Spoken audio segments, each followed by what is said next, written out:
Tea Time True Crime with Katie, and tonight's story is going to be a little different. Not that it's going to be really different from really sad stuff, but it's different because it's not really well known. There is not a lot of coverage on this case, but I feel I need to honor the voiceless. Also, you guys, this is the first time where I don't have that many pictures, but I will do storytelling. I hope you enjoy. Warning, this is viewer discretion is advised. And here we go. We're going to talk about the Smith case.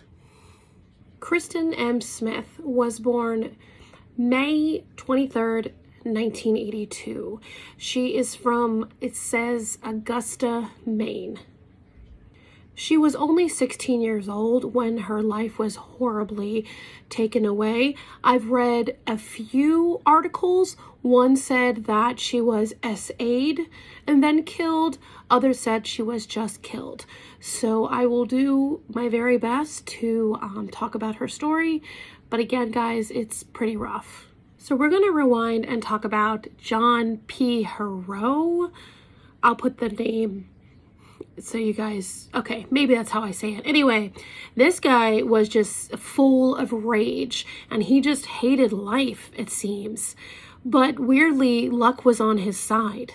Okay, so this John Hero guy was charged with the murders of Kristen Smith and Mary Small Turner. Kristen Smith, like I said, was only 16 years old when her life was tragically and horribly taken, and Mary Small Turner was 87 years old.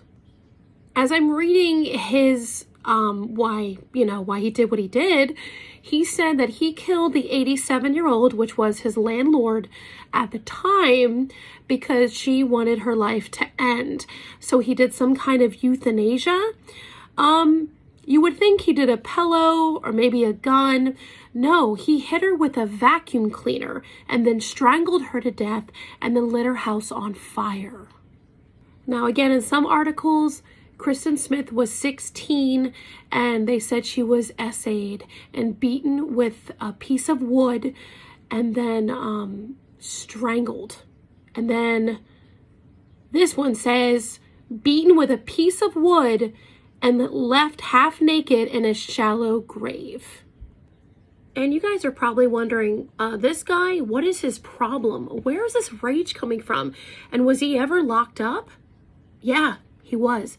In 1991, he did absolute harm to this lady, and there is no motive for it whatsoever. He nearly beat her to death and ran her over with a vehicle. Broke her pelvis in 4 places, and also massive amount of injuries. Now, for that attack, he only received 4 years in prison. Yeah, for nearly absolutely just doing horrible harm to someone, he got 4 years. So, this attack happened in 1997, and Kristen Smith was only 16. Now, this is the kicker. Kristen Smith was actually his stepdaughter. The woman from 1991, her name was Tammy Andrews, and it says her hips were also broken and, oh my gosh, 9 places, and for more than a week her face was swollen beyond recognition. Now, what John had to say to her in court was, "There's no excuse," he told her. "I know what I've done and I wish I could change what happened. You were an innocent victim to my rage." This case is absolutely horrifying because, as I've read, there were no motives. There was no reason to be this horrible to somebody. Like, not even one. He was just a rageful, angry dude. Prayers and positive energy to the loved ones that have been affected to this case. And I just want to say thank you very much for watching. And remember, you're doing better than you think.